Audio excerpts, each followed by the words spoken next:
Everyone, good morning. ছোটদের জানাই আমার ভালোবাসা, তার সাথে বড়দের জানাই আমার প্রণাম। আশা করছি তোমরা সবাই খুব ভালো আছো। যে যেখানে আছো ঈশ্বরের কৃপায় আমরাও ভালো আছি। তো চলো আজকে আবার একটা নতুন ব্লগ নিয়ে চলে আসলাম তোমাদের সামনে। আজ হলো বুধবার আর এখন ঘড়িতে ঠিক 8:30 মতো বাজছে। আর এদিকে দেখো এখন আমি বসলাম বেতো শাক নিয়ে। আজকে রান্না হবে বেতো শাক। তো সকাল সকাল চা টিফিন করা হয়ে গেছে। এদিকে ভাতটা বসিয়ে এবারে বেতো শাকের গুঁড়াগুলো একটু কেটে নিচ্ছি, কারণ এখন ভালো করে না ধুতে লাগবে এগুলোকে। তো একটা বড় বলের মধ্যে নিয়ে নিলাম। ওই যে আমার বাসন কোসন রাখার বলটা, এটার মধ্যে দেখবে যে কোনো শাকসবজির মধ্যে না বালিটা একটু বেশি থাকে, তার জন্য ধুতেও লাগে ভালো করে। বিয়ের আগে একটা সময় যে জিনিসটা পছন্দ ছিল না, সেই জিনিসগুলো যেন এখন আমার পছন্দ। বিয়ের আগে যে জিনিসটা খেতাম না, এখন বিয়ের পর যেন এগুলো আমি খাই। আর বেতো শাকটা তো আমি বিয়ের আগে খেতামই না। কত না দেখতাম উঠে থাকতো, জানো তো আমাদের খেতে থেকে কত মানুষ নিয়ে যেত, আমরা খেতামই না। আর দেখো বিয়ের পর যেন এগুলো খুঁজেই পাই না, বাজারেও যেন খুঁজে পাই না। সেদিন বাজারে উঠলো, তোমাদের দাদাভাই দেখে নিয়ে আসলো। আর ও তো শাকসবজিটা একটু বেশি পছন্দ করে। আর দেখবে যে কোনো শাকপাতি না আমাদের সবার জন্য কিন্তু খুবই ভালো। তো এখানে 3 মুঠো বেতো শাক নিয়ে আসলো 50 টাকা দিয়ে। আজকে একদম জমিয়ে বেতো শাকটা রান্না করবো। ও দেখো আরেকটা কথা তো বলতে ভুলিয়ে গেছি, আজ তো বুধবার, আজকে হলো 25শে ডিসেম্বর। তো ক্রিসমাসের অনেক অনেক শুভেচ্ছা ও ভালোবাসা জানাই আমার পুরো ইউটিউব পরিবারকে। সবাই খুব এনজয় করো ক্রিসমাসেতে। আগে তো শুধু খ্রিস্টানরা ক্রিসমাস আসলে একটা করতো, আর এখন তো সবার ঘরে ঘরেই ক্রিসমাসের কেক কাটা হয়, পিকনিক খাওয়া হয় সবার ঘরে ঘরে। তো গত বছরও তো আমাদের ঘরেও রাত্রিবেলায় একটু ক্রিসমাসের খাওয়া হয়েছিল। এই বছরে কোনো এখনও প্ল্যান নেই, জানি না আবার হঠাৎ করে বরমশাই কি বলে।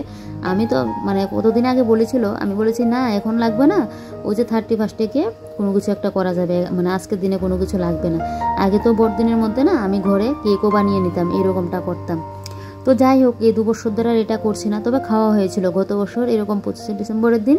বরমশাই হঠাৎ করে বিকেলবেলায় হাঁস নিয়ে আসলো, তারপর আর কি রাত্রিবেলায় হাঁসের মাংস, পোলাও ওইগুলো রান্না হয়েছিল। তো এই বছরে এখনও আপাতত কোনো প্ল্যান নেই। ওই যে বললাম আগে আমি না করেছিলাম, তো জানি না আবার বরের হঠাৎ করে কি হয়, বলবে আবার যে না একটু নিয়ে আসি খাবো না কি, এরকমটা যদি বলে। তো আমি তো আগে বলে দিয়েছি যে 31 দিন গিয়ে খাবো। আর বিশেষ করে কয়েকদিন আগে আমাদের শরীর টরিরও খারাপ গেল, তোমাদের দাদাভাইয়ের যেরকম আমারও সেই রকম, তাই জন্য আরও বেশি না জোরটা দিচ্ছি না। কারণ এখন একদম কম তেল মশলার মধ্যে রান্নাবান্না করছি। আর দেখবে মাংস টাংস আনা হলেই সেই আর কি বেশি তেল মশলা দিয়ে খাওয়া। তো যাই হোক, এটা তো আমাদের জীবের সাথে সাথে খেয়ে নিই, কিন্তু ওইটা তো আমাদের শরীরের জন্য ভালো না। একদিন হলে ঠিক আছে, কিন্তু ওই যে মাঝখানে দিয়ে এতটা শরীর খারাপ গিয়েছিল তাই করেছিলাম। তো যাই হোক, জানি না এখনও কোনো কিছু হবে কি না, সবটা তো তোমরা দেখবে যদি কোনো কিছু হয়ে থাকে। তো এদিকে দেখো বেতো শাকটাকে ভালো করে একদম কেটে নিয়েছি। আমি তো অতটা কোচাতে পারি না, তারপরেও ছুরিটা দিয়ে হলে মোটামুটি এটা করতে পারি, বটি দিয়ে হলে তো একদমই পারি না। তো বেতো শাকের মধ্যে তো কোনো মশলাপাতি আর দেবো না, শুধু ফোড়নের মধ্যে 5 ফোড়ন আর শুকনো লঙ্কা দিয়ে বেতো শাকটা দিয়ে দিলাম। তারপর এর মধ্যে নুন হলুদ দিয়ে এবারে বেতো শাকটাকে ভালো করে নাড়াচাড়া দিয়ে আঁচটা একদম হালকা করে দিয়ে ঢাকা দিয়ে দেবো। বেতো শাকটা এদিকে সেদ্ধ হয়ে যাক। আর এদিকে বেতো শাকটা যা কাটলাম চপিং বোর্ডটা, ওইটাকে মুছে রাখছি। কাঠ জিনিস তো প্রত্যেকদিন যদি ধুয়ে দিয়ে কাটলেই সে আবার কাঠে না, আবার নষ্ট হয়ে যেত, তাই জন্য আমি মুছে রেখে দিয়েছি। আর এই যে দেখো এইগুলোকে নিচে ফেলে দিচ্ছি, পরে তো ঘর ঝাড় দিয়ে নেবো, তখন করে নেব। তো এই জায়গাটাকে একটু ভালো করে মুছে দিচ্ছি। আর এই যে দেখো ইলেকট্রিক চুলোটা আমার ওইখানে নিয়ে ভালোই হয়েছে। এখানে না বাসন রাখার বলটা রেখে বাসনগুলো গুছাতেও পারি, না হলে 2 দিন খুব কষ্ট হয়েছিল বাসনগুলো গুছাতে রাখতে। তো যাই হোক, এবারে নিচটার মধ্যে আমার পড়লো আবার গুঁড়ো গাড়ি পড়ে আছে। আর এদিকে দেখো কতগুলো যে জিনিসপত্র রাখা, তুমি একটা আনতে গেলে আরেকটা পাবে না, এরকমটাই হয়। মাঝে মধ্যে মনে হয় কিছু কিছু জিনিস এখান থেকে সরিয়ে ফেলি, তারপর দেখবে একটা কাজ করতে যাবে তখন আবার এগুলো লাগেও। তো এই যে এবার আমি নিচটাকে একটু ভালো করে একদম করে নিচ্ছি, পরিষ্কার করে নিচ্ছি। আর এবার এদিকে ফিল্টারটা একটু মুছে নেব। আজকে রান্নাঘরে যদিও আমার অতটা কাজ নেই, একটু একটু গুঁড়ো করে পরে আছে বলে এই কাজগুলো কিন্তু আমি করছি। আর কি জানো তো বন্ধুরা, আজকে কিন্তু সকালের দিকে অতটা ঠান্ডা নেই। আজকে দিনটা যেন কীরকম একটা হয়ে আছে, না রোদ না কীরকম যেন একটা দিনটা হয়ে আছে। তারপরেও আমি এই হাউস কোটটা পরে নিয়েছি। আমার যেন সকালবেলায় ঘুমিয়ে ভাঙতে চায় না, জানো তো। বরমশাই উঠে বলছে এত কিভাবে আমি ঘুমাই, আমার রাত্রিবেলায় দেখবে ঘুম আসতে লেট হবে, কিন্তু সকালের ঘুমটা যেন আমার ছাড়তেই চায় না। তো এটা বললো তো আর হবে না বলো, সে ঘুম চোখে নিয়েই উঠে আগে হাত পাটা হাত মুখটা ধুয়ে ইষ্টবিতিটা করি, তারপর গিয়ে ওই সংসারের কাজে বাজে হাত দিই এরকম। তো এদিকে তোমার দাদাভাই বলছে ওর গরম জলটা বসিয়ে দেওয়ার জন্য, তো এদিকে গরম জলটা বসিয়ে দিলাম। আর এদিকে শাকটা আমি হালকা আছে বসিয়ে দিয়ে আসলাম যাতে ভালো করে সেদ্ধ হয়। তো এদিকে বেতো শাক তো অনেকটাই নরম, তাড়াতাড়ি হয়ে যাবে। তো বেগুনটা ভাজি করে তারপরে কিন্তু বেতো শাকটা বসিয়েছিলাম। আর এদিকে চলে আসলাম রান্না বসিয়ে এই যে আমার ঘরটা ক্লিন করে নিতে।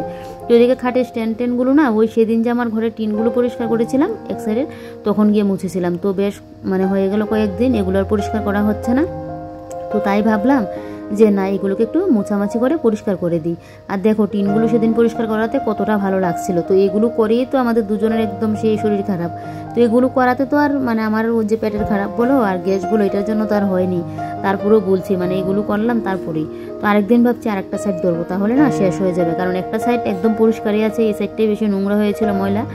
এমনিতে তো পরিষ্কার করি কিন্তু দাগগুলো তো আর এমনিতে শুকনো কাপড় দিয়ে দিলে আর হয় না। তো দেখো এখন একদম কিন্তু পুরো ক্লিন আছে। তারপরে ধুলোবালি তো প্রত্যেকদিন ঝাড় দিয়ে দিই তখন গিয়ে পড়েই।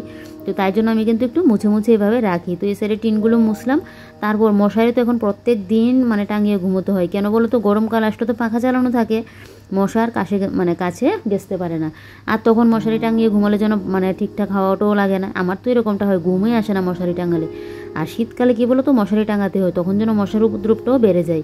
সে কানের সামনে এসে যে একটা গান গাওয়া শুরু করে। তো তাই জন্য না মশারিটা ওই যে দুপাশ দিয়ে করে রাখি। তো আজকে একদম পুরো করে নিয়েছি, এরকম থাকলে যেন কীরকম লাগে। তো এদিকে দেখো জানলাটাকেও ভালো করে একদম মুছে দিয়েছি, দিয়ে পর্দাটা একটু টেনে দিয়েছি। আগে তো আমাদের বিছানাটা ওইভাবে ছিল, তো ওইভাবে থাকলে না আমি ঘরে ওই যে সোফার সামনে যে টেবিলটা ওই টেবিলটা রাখতে পারি না। কেউ আসলে আমাকে আবার একটা কোনো খাবার টাবার দিতে গেলে চাটা দিতে গেলে টানা হেঁচড়া করে এনে তারপর চাটা দিতে লাগে। আর এইভাবে খাটটা থাকাতে আমি কিন্তু এদিকে কেউ আসলে ঘরে ওই যে সোফার মানে বসলো মানে একটা চা টিফিন দিতে গেলেও আমার সুবিধা হয়। দেখবে লোকের সামনে এসে ওই যে কোনো কিছু টানা হেঁচড়া করে এনে দেওয়া ওইটা যেন একদম ভালো লাগে না। তো যাই হোক এদিকে দেখো এই যে এবার আমি বিছানাটা একটু গুছিয়ে নিচ্ছি, বিছানার জানলা তারপর এই সাইডে টিন টান তো মুছিয়ে নিলাম। তো প্রত্যেক দিনে তো আমি একটু একটু করে রাখি, তোমরা আমার ব্লগে এটা দেখো। আর তোমরা অনেকে আমাকে সুন্দর সুন্দর কমেন্ট কিন্তু করো যে আমার কাজগুলো ভালো লাগে, তো কাজ আমি কিভাবে করি। তো এইভাবেই না আমি সবসময় কিন্তু করে থাকি। তো যাই হোক তোমাদের সুন্দর সুন্দর কমেন্টগুলো পড়ে না আমি যেন ভিডিও করতে গিয়ে একটা এনার্জি পাই, না হলে ভিডিওর যে ভিউজ ওখানে হচ্ছে না মানে আমি বলে এরকম ধৈর্য ধরে না 3 বছর ধরে কাজে লেগেই আছি। কথাই বলে অনেকে যে না ধৈর্য ধরে যাও দেখো একদিন ফল পাবে, আমার মনে হয় এই কথাটা মিথ্যে, সত্যি না। জানো তো এখনকার যুগে কথাটা সত্যি না। ধৈর্য ধরলে কোনো কিছুই ঠিকঠাক হয় না, ধৈর্য ধরলে যে সব কিছু মানে সফলতা পাওয়া যায় তা কিন্তু না। কথাই বলে না মানে আজকাল কী বলো তো সৎ লোকের যেন কষ্ট বেশি হয়। তুমি যত ভালো হবে এখনকার যুগে ততই তোমার সাথে খারাপ করবে, আর তুমি যত খারাপ হবে তোমার সাথে লোকও পাবে বেশি আর তোমার ভালোও হবে বেশি দেখছি। আর আমি যদি এই কথা আমার বরকে বলি বর বলবে এগুলো মানে না বলে এখন নাকি মানে সৎ থাকলে সবসময় নাকি ভালো হয় তার সাথে। আজকে তুমি কষ্ট করছো ঠিক আছে, কিন্তু তোমার সাথে সবসময় ভালোটাই হবে। আর তুমি যদি অসৎ পথে চলো না হয়তো তুমি কিছুদিনের জন্য ভালো থাকবে কিন্তু সারা জীবনের জন্য কিন্তু তুমি ভালো থাকবে না। এটা আমার বর কিন্তু বলবে, এটা আমার বাবুও বলে থাকে সবসময় যে মানে মিথ্যা বলা, হিংসা করা, অহংকার করা এগুলো কোনোদিনও করা উচিত নয়। তুমি এগুলো করে বেশ কয়েকদিনের জন্য ভালো থাকবে, সব সময়ের জন্য কিন্তু তুমি ভালো থাকতে পারবে না। আর যে সৎ পথে থাকবে না সে না হয় কষ্ট করছে কিন্তু দেখবে সে সবসময় কিন্তু ভালো থাকবে। তো জানি না এটা কতটুকু মানে আরেকটা তোমাদের বললাম যে ধৈর্য ধরছি 3 বছর ধরে কোনো কিছুই করতে পারছি না। এটাও কিন্তু অনেকে বলে ধৈর্য ধরলে নাকি একদিন হলে সফলতা এসে ধরা দিই। তা আমি জানি না আমার জীবনে কোনোদিনও সফলতা ধরা দেবে কিনা। মানে মনে অনেক অনেক ইচ্ছা, অনেক কিছু করা, নিজের পায়ে দাঁড়ানো, নিজে দাঁড়িয়ে অনেক কিছু করা, মানে সে অনেক মানে কথা। যাই হোক এগুলো নাই বললাম, কোনোদিন যদি জীবনে নিজের পায়ে নিজে দাঁড়াতে পারি তখন না হয় তোমাদেরকে এগুলো বলবো যে কি কি চাওয়া পাওয়া, কি করা বা কিছু মনের কথা সব কিছু তোমাদের সাথে শেয়ার করবো। এখন বা নাই বললাম, যদি জীবনে না কিছু করতে পারি শুধু শুধু তো কথাগুলো বলে আর লাভই নেই। তাই তো যাই হোক জীবনে একটা বড় আমার শখ সেই নিজের পায়ে দাঁড়ানো, নিজে কিছু করা। তো জানি না আমার মনে হচ্ছে না আদৌ কোনো কিছু হবে। আমি সেই বলে না গাদা মানে সেই মতো করে কাজই করে যাই, কোনো ফলের পাই না। আমারও সেই রকমটা মানে সেই কষ্ট করে যাচ্ছি, ফলের যেন আর করছি না। তো যাই হোক এদিকে দেখো তোমাদের সাথে কথা বলতে বলতে আমি কিন্তু বেশ আমার ঘরটা দেখো একটু ক্লিন করে নিচ্ছি। তো যাই হোক এদিকে গডরেজটা মুছে নিয়েছি, তারপর সাথে যে আমার লাকি বেম্বুটা ছিল ওই পাতাগুলো একটু মুছে পরিষ্কার করে দিয়েছি। তারপর এদিকে দেখো সুকেশটাও কিন্তু মুছে পরিষ্কার করে নিচ্ছি। আর একজন বোন আমাকে কমেন্ট করেছিলে যে আমার হাউস কোটটা কত নিয়েছিল। তো আমি ভিডিওতে তো মানে বলে দিয়েছিলাম, তারপরে এখন ভিডিওতে বলে দিচ্ছি। তুমি যদি ভিডিওটা দেখে থাকো কমেন্ট করে বলবে।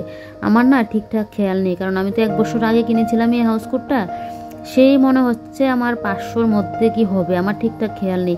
তবে এই বছর আমি দেখলাম মিশোর মধ্যে এটার দামটা না কমেছে অনেকটা। তো জাস্ট মানে অতটুকুই তোমাকে বলতে পারলাম, আমার ঠিকঠাক মানে রেটটা এখন মনে নেই কত দিয়েছে। আমি আনলাম, আমি আবার বেশি ভুলে যাই। তো যাই হোক, এদিকে দেখো ঘরটা ক্লিন করে নিয়েছি, আর এদিকে তোমাদের দাদাভাইকে তো খেতে দিয়ে দিলাম। তোমাদের দাদাভাই এদিকে খেতেও বসে পড়লো, আর এইদিকে আমি তোমাদেরকে ঘরটা একটু দেখিয়ে নিচ্ছি ক্লিন করার পর কতটা ভালো লাগছে। এই যে দেখো চারিদিকটা, আর এই যে দেখো ক্লিন করার পর দেখবে চারিদিক দেখতে একদম চকাচক করে, খুবই ভালো লাগে দেখতে। এই যে দেখো ড্রেসিং টেবিলটা মুছলাম, মডুলার ডয়ারটা মুছলাম, বেশ যেন চকচকে করছে চারিদিকটা। আর এই ভিডিও শ্যুটটা না আমি কিন্তু পরে নিয়েছিলাম, মানে খাওয়া দাওয়া করার পর তোমাদের দাদাভাই চলে গেলো, তারপর কিন্তু এই ইয়েটা করেছিলাম, কারণ আমার ওই যে ঘরটর ঝাড় দেওয়া ওইগুলোও মানে পরে করেছিলাম, তাই বলছিলাম।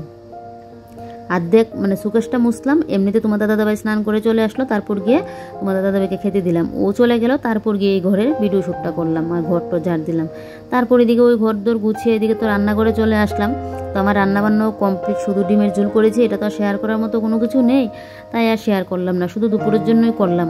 রাত্রিবেলায় অন্য কোনো কিছু না হয় করবো, এখন না ও যে সকালের দুপুরের খাবার আবার রাত্রিবেলায় ওইটা যেন ভালো লাগে না। আর রাত্রিবেলা যেহেতু তোমাদের দাদাভাই রুটি খায় প্রত্যেক দিন, তো মানে সাথে সাথে একটা কোনো কিছু ভাজি বা একটা তরকারি সাথে সাথে করে দিলে না ভালো হয়। আর ও যে ডিমটাও তো তোমাদের দাদাভাই যেহেতু হাই প্রেশার, তো চায় না বারবার দেওয়ার জন্য, তাই জন্য শুধু দুপুরের জন্যই না করেছি। তো এদিকে দেখো এবার আমি ঘরটা এখন ঝাড় দিয়ে নিচ্ছি, ঘরটা ঝাড় দিয়ে আমার জন্য গরম জলটাও বসিয়ে দেবো। তো ওই ঘরের কাজ বাজ তো শেষই, তো এখন রান্নাঘরেরও আমার কাজ শেষ, রান্নাবান্না শেষ। আজকে সকালে রান্না করে তারপর খাওয়া দাওয়া করলাম, এদিকে রান্না মানে ওই ঘরও তো গুছালাম, আর বাকিটা ঘর ঝাড়টা ওই যে খাওয়া দাওয়ার পর গিয়ে করলাম। তারপর ওই যে দুপুরের রান্নাটা ওই যে ডিমের ঝোল, এটা তো সিম্পলভাবে রান্না করলাম, তো তাই জন্য অতটা মানে সময় লাগেনি। তো এই রান্নাটা করলাম, যাই হোক এদিকে এবারে ঘরটা ঝাড় দিয়ে নিতে পারলেই বেশ আমার বলতে পারো কাজ বাজ শেষ। কি জানো তো বন্ধুরা, একার সংসার হলেও না নিজের মনের মতো করে যদি নিজের সংসারটাকে একটু সাজিয়ে গুছিয়ে রাখতে চাও, সে কিন্তু সমস্ত কিছু করা যায়।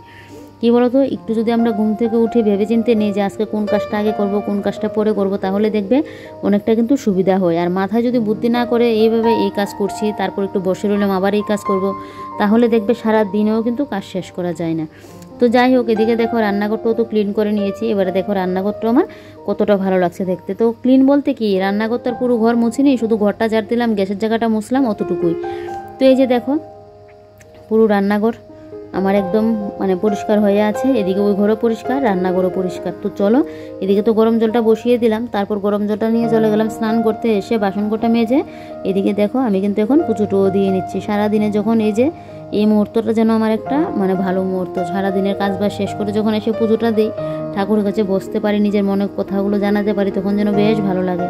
তো সকাল সকাল পুজো দিতে পারলে না আরও ভালো লাগে, কিন্তু সবসময় তো সম্ভব হয় না, বিশেষ করে শীতকালে তো আমার দ্বারা একদম অসম্ভব, সকাল সকাল ঘুম থেকে উঠতে লেট হয়ে যায়, আর পুজো তো আর বলে লাভই নেই। তো যাই হোক আমার সংসারের কাজ বাজ শেষ করি, তারপর কিন্তু আমি পুজোটা দিতে আসি। তো এদিকে এবার একটু মুখে ক্রিমটা লাগিয়ে নিচ্ছি, শীতকাল তো মুখে একটু ক্রিম না লাগে না মুখটা যেন একদম পুরো চটচটে করে, তো তাই জন্য ওই লেকমির পিস মিল্কটা ওইটা আমি লাগিয়ে নিই, ওইটা খুব ভালো।